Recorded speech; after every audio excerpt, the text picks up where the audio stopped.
Hello friends, welcome to our channel.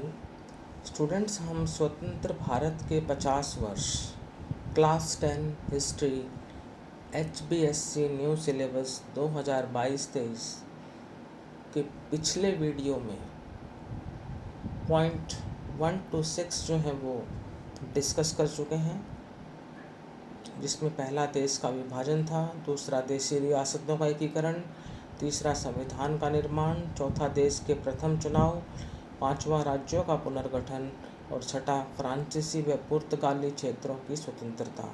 आज हम start करते हैं इस वीडियो को हमारे 7th पॉइंट गुटनिरपेक्ष आंदोलन से।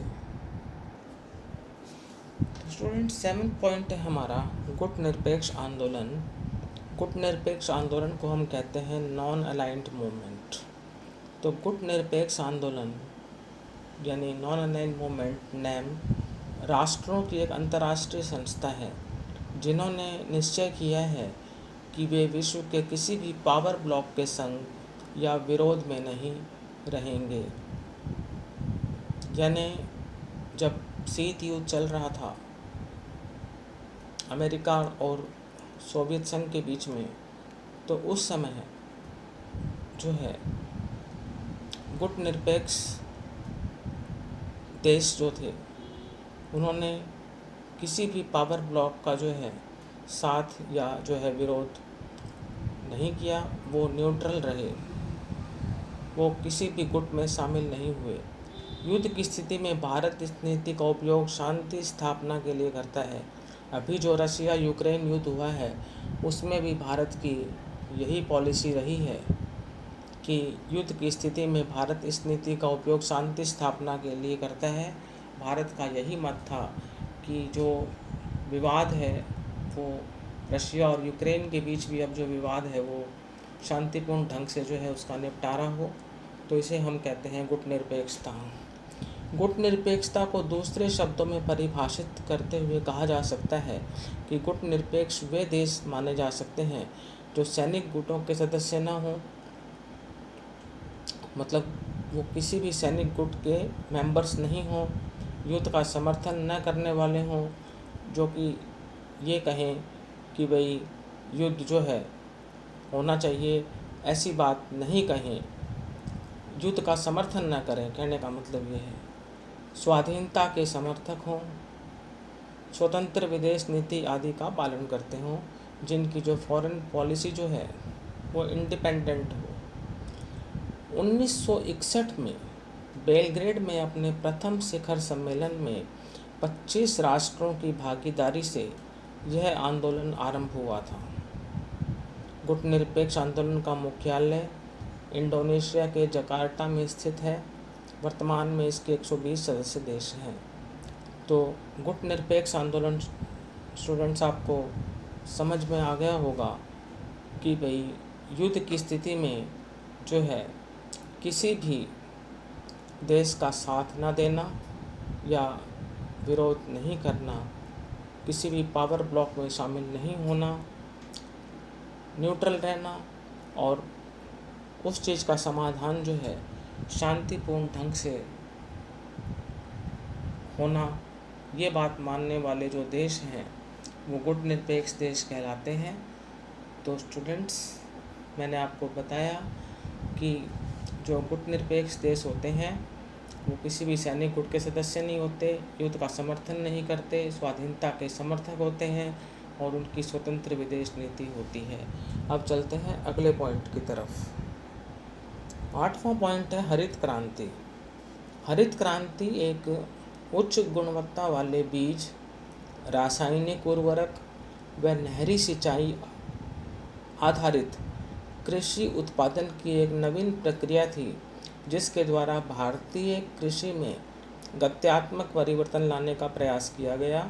इसलिए इसे बीज उर्वरक सिंचाई प्रौद्योगिकी भी कहा जाता है। हरित क्रांति को हम बीज उर्वरक सिंचाई प्रौद्योगिकी भी कहते हैं।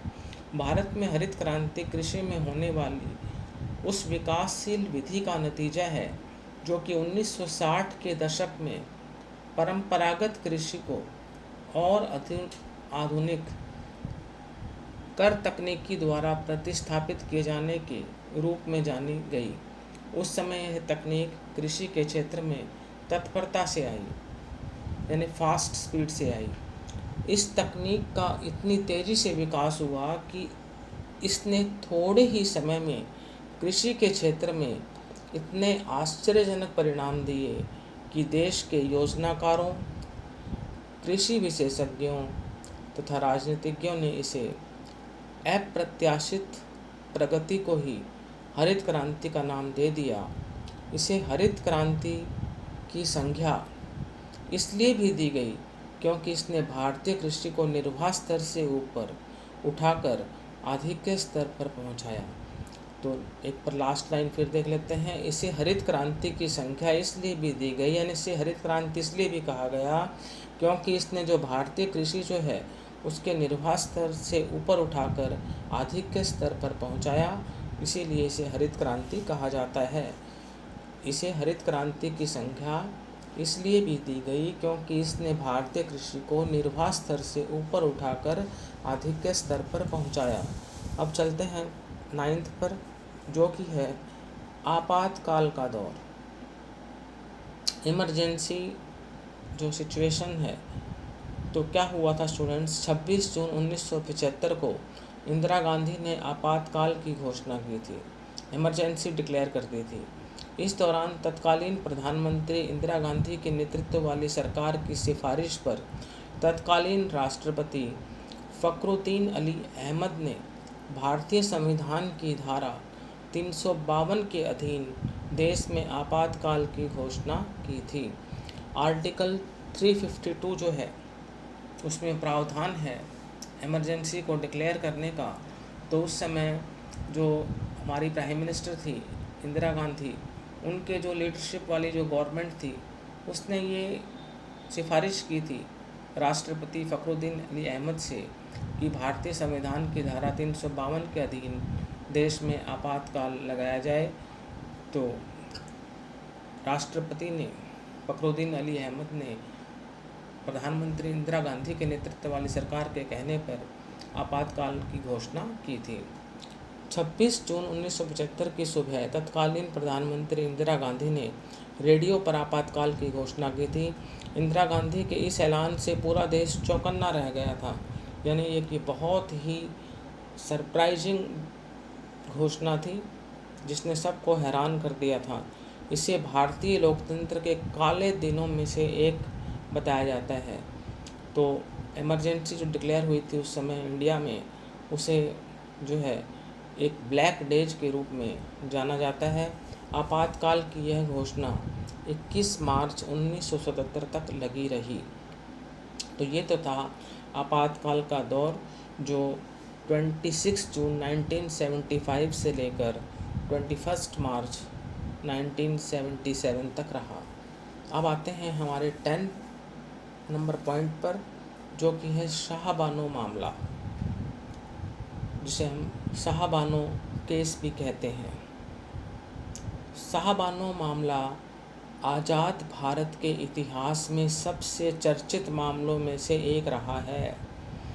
शाहबानो मामले ने भारत की राजनीति की दिशा मोड़ दी।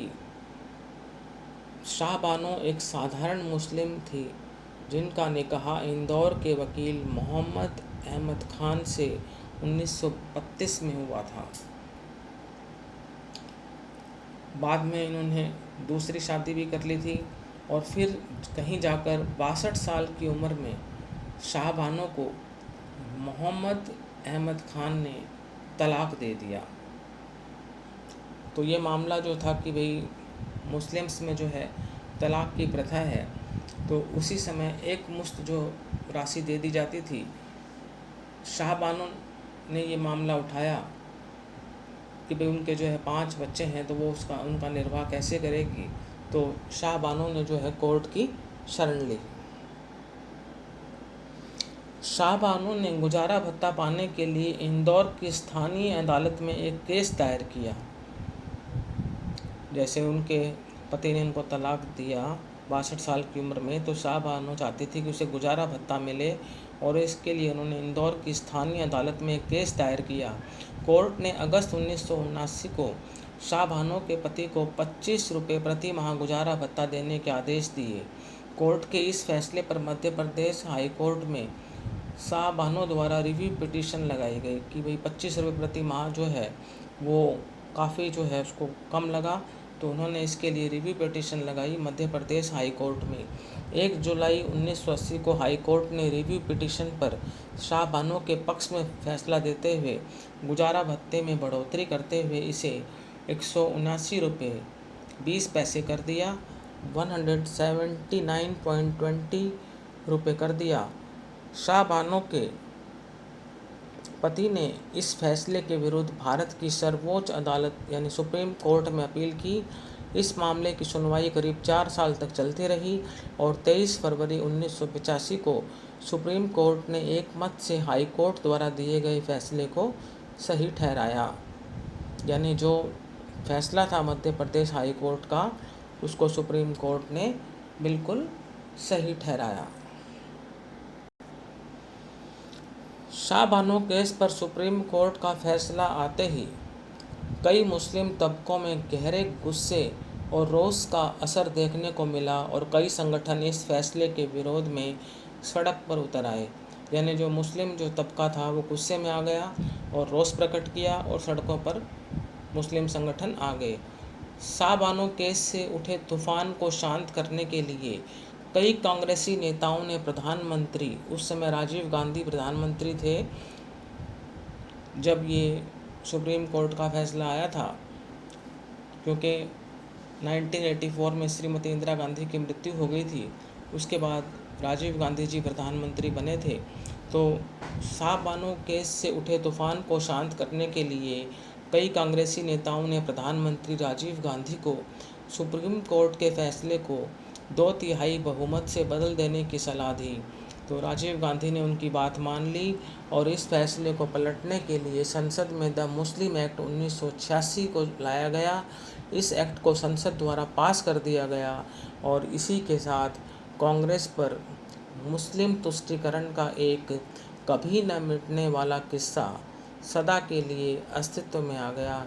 यानी कांग्रेस पर जो है मुस्लिम तुष्टीकरण का जो है आरोप भी लगा।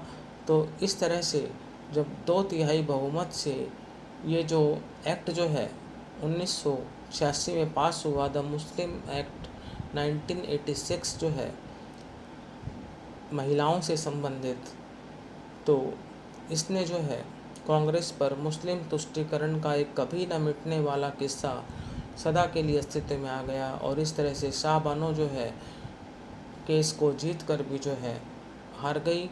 और ऐसा जो है सरकार के द्वारा किया गया, क्योंकि एक नया एक्ट जो है वो लागू कर दिया गया, जिसकी वजह से शाहबानो जो है केस जीत कर भी हार गई। आगे हम वीडियो में जो हमारे रिमेनिंग जो पॉइंट्स हैं वो हम करेंगे, स्वतंत्र भारत के 50 वर्ष और उसके बाद इसकी एक्सरसाइज सॉल्व करेंगे। यदि आपको ये वीडियो अच्छा लगा तो इसे लाइक करें, शेयर करें और चैनल को सब्सक्राइब करें। Thank you.